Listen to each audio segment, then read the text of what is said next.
Plague Doctor has been talking about the Pestilence forever. SCP-049, if you don't know who he is, he's a Plague Doctor. You know, one of those guys around the bubonic plague that wore the beak mask, the bird mask that would go around. It was full of potpourri and they'd say that smelling stuff would actually keep out disease and stuff, which was completely false.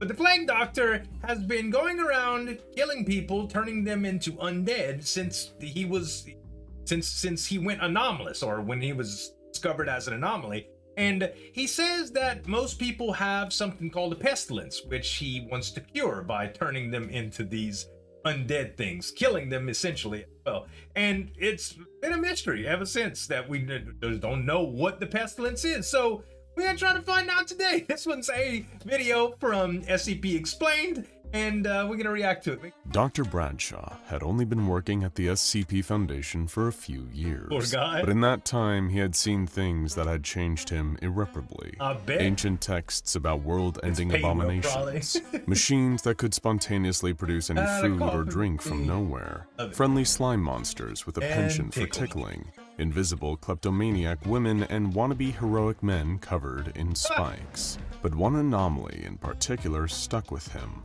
haunted his dreams, Just one? and dominated his waking thoughts. 049. SCP-049, that mysterious masked doctor with his deadly touch and strange beaked visage, trying in vain to cure something he would only refer to as, quote, the pestilence and, quote, the great dying. His cure was more like a curse, it seemed, as his unusual treatments transformed his patients into the mindless living dead, shuffling around as malformed shells of their former selves. If this was the cure, Dr. Bradshaw found himself often wondering, what was the disease? Many researchers had attempted to get to the bottom of this question over the years, interviewing SCP-049 and nurturing their own pet theories in their free time, but none had ever received a satisfying answer, ever reached a real conclusion. It was this legacy of fruitless hypothesizing and questioning that led Dr. Bradshaw to pitch his own plan for unmasking the pestilence once and for all. He would gather every prominent theory his colleagues could come up with, including several of his own. Then he would simply engage the Plague Doctor in polite discourse, walking him through each theory one by one, and waiting to see if any of them stuck. It took Dr. Bradshaw weeks to collect and distill the theories down into a workable list of questions, consolidating those that overlapped and eliminating those that were simply ridiculous, such as Dr. Bright's potentially facetious insistence that the pestilence was lactose intolerance. But when the day came, he felt ready to take on the task. When the interview was through, perhaps he would have managed to do what none before him at the Foundation had. Perhaps he would understand what the Plague Doctor was fighting with his unorthodox methods, and by extension, how they could pacify him non-lethally once and for all. Dr. Bradshaw held his notebook tight as he made the long walk down the hall from his office to SCP-049's containment chamber. This was it, the moment of truth, he hoped. He had asked his colleagues to pump the scent of lavender into 049's room to put him at ease, as well as give him his dinner just in time for the meeting. He hoped that the meal, a little glass of wine, and the peaceful atmosphere would make the Plague Doctor more amenable to his line of questioning. SCP-049 was sitting in front of the wide glass window, fork and knife in hand, when Dr. Bradshaw arrived. "Hello, Doctor." Bradshaw gave 049 a wave. "Good evening. They told me I would be having company for dinner. But where's your food, sir?" "Oh, I'm not hungry." Dr. Bradshaw brushed him off politely. "No sense. It would be horribly rude for me to eat while you have nothing. Excuse me," he called to a guard nearby. "Please bring this man a helping of what you've served me so we may dine together."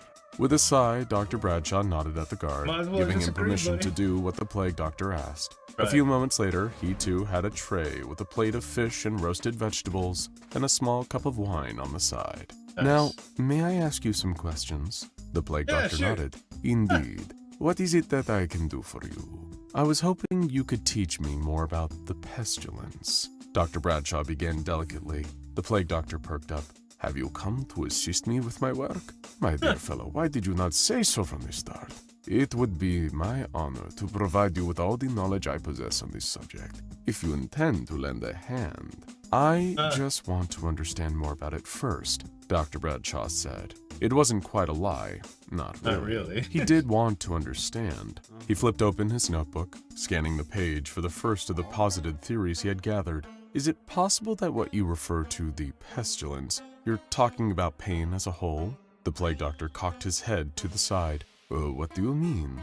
Well, you once described SCP-096 as being afflicted with an extreme case of the pestilence, right. I believe. And when you cure someone, they're no longer able to feel any pain, physical or emotional. I know that you mean well, but is it possible that's what you're trying to treat? The pain that naturally afflicts all human life, most living things? The plague doctor scoffed. You think that I, a physician, am so ignorant of pain? That I would misdiagnose agonies as something so devastating as a great dying?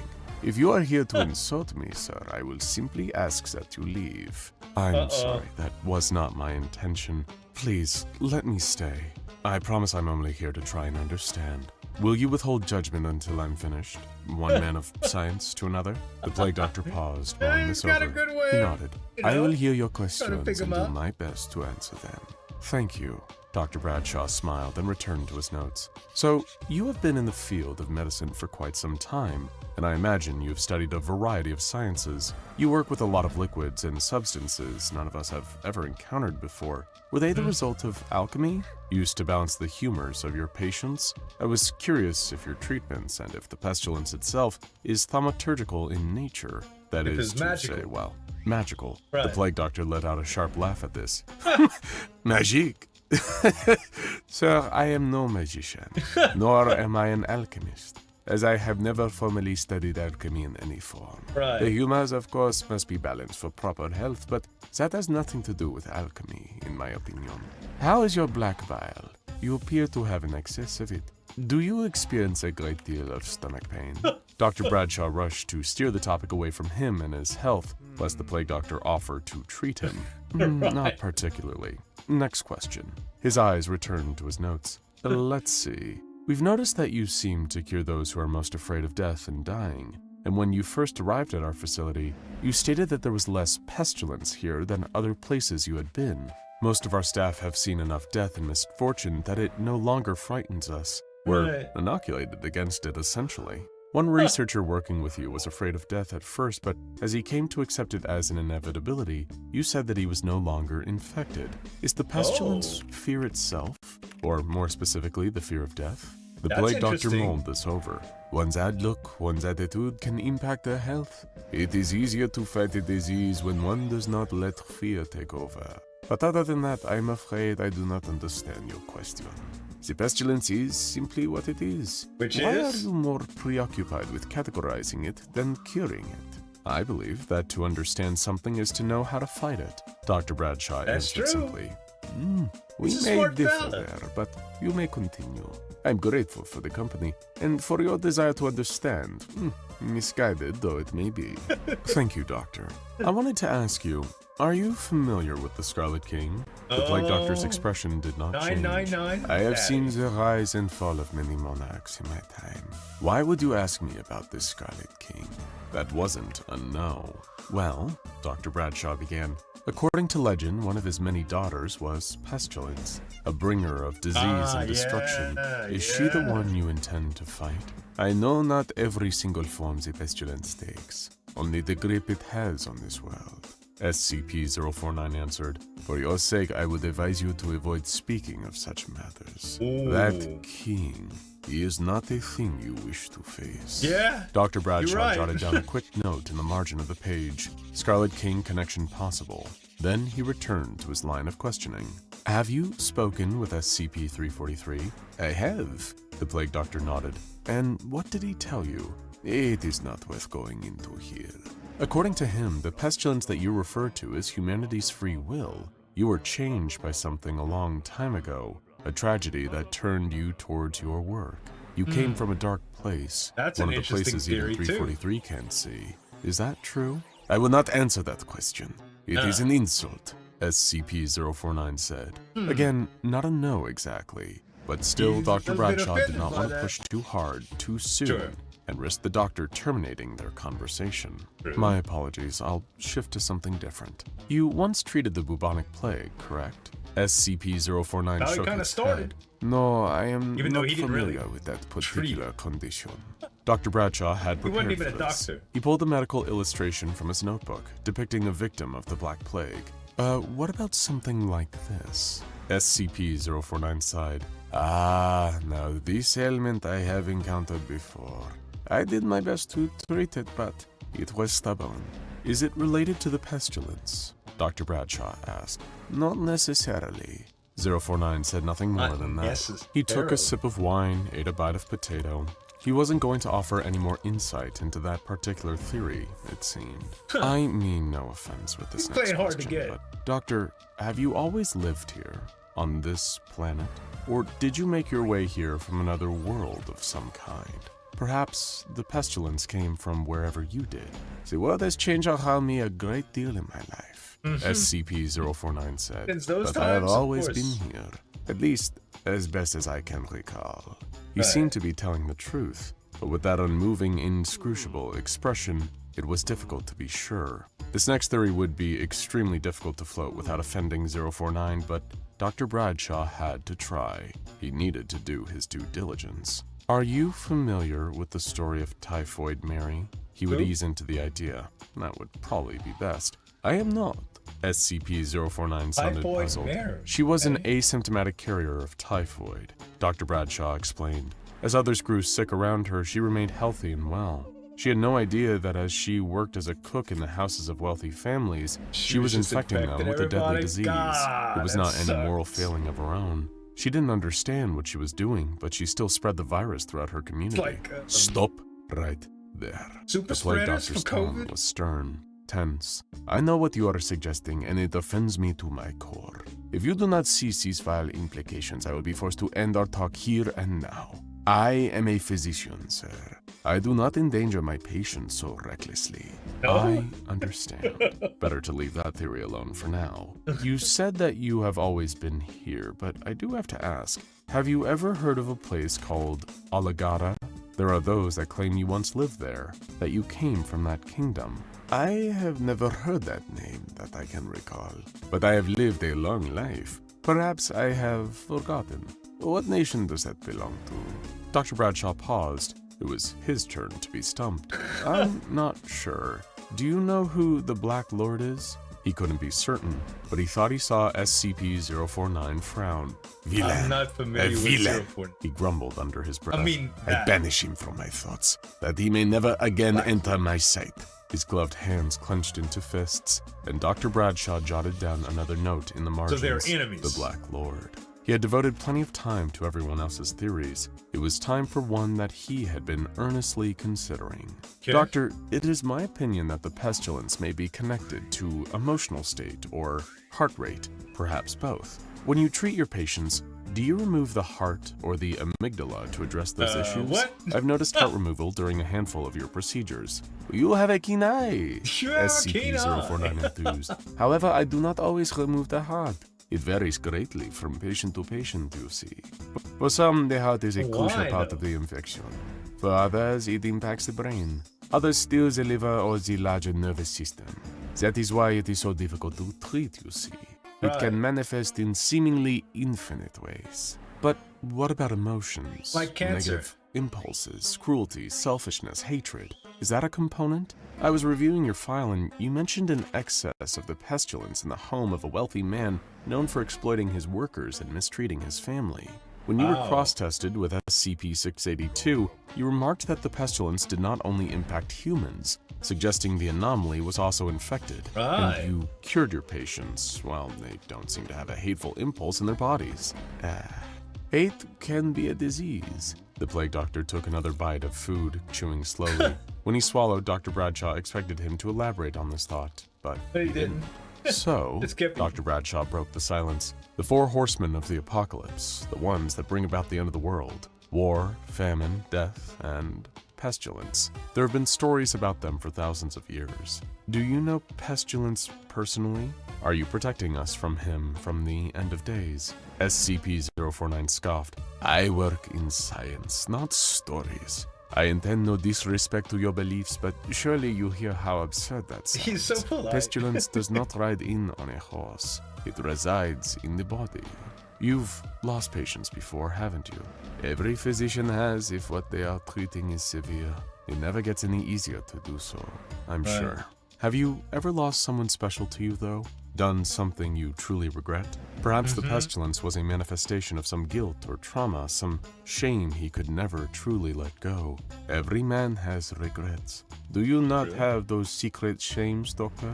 Dr. Bradshaw changed the subject. I have always wondered this. Can you see the misdeeds that someone has done? Can you somehow sense the sins of their past, all the harm they have caused? Why do you ask? SCP-049 cocked his head again. Are you afraid I can see something within you? He couldn't explain why, but the question made his stomach turn. No, he answered. It was a lie. Will everyone catch the pestilence eventually? As time goes on, the odds do become greater, yes. But not everyone is doomed. Is that it? Is it time? The passage of time, aging, decay, the great dying, you called it. So is it dying itself? Your cured patients, they don't age. They never decay any more than they already have. Death is not natural. SCP-049 simply said. All things die eventually, Dr. Bradshaw argued. I have not died yet. SCP-049 took a drink of wine. Well, there was no arguing with that. Something else I've been thinking about is the possibility that the pestilence is greater than just one thing. Dr. Bradshaw began his next theory. Doctors believed at one time that the plague was caused by an imbalance of the humors in the body. They could recognize the presence of disease, but couldn't routinely tell them all apart. Several different illnesses were referred to as consumption, and leprosy was used as a catch-all for multiple illnesses as well. That's true. Clearly, you have a knack for knowing when someone is ill, but what if it's something else? Something equally bad, but different from what you think. It's cancer, or a stroke, or a heart condition. There is no one cure except for the massive transformational work you're already doing. Possible. SCP-049 mused. I will need to consider that point carefully. Perhaps you have unlocked a secret to the pestilence I missed. And again, perhaps not. If the pestilence is not death, and I do have to wonder, is it the opposite? Life is a temporary state for so many of us less lucky than you, and it seems like you cure your patients of natural life when you treat them. They become something not quite dead, but not quite living, at least not as they were. And illness, ailments, hurt all comes as a natural side effect of being alive. So, is the great dying life itself?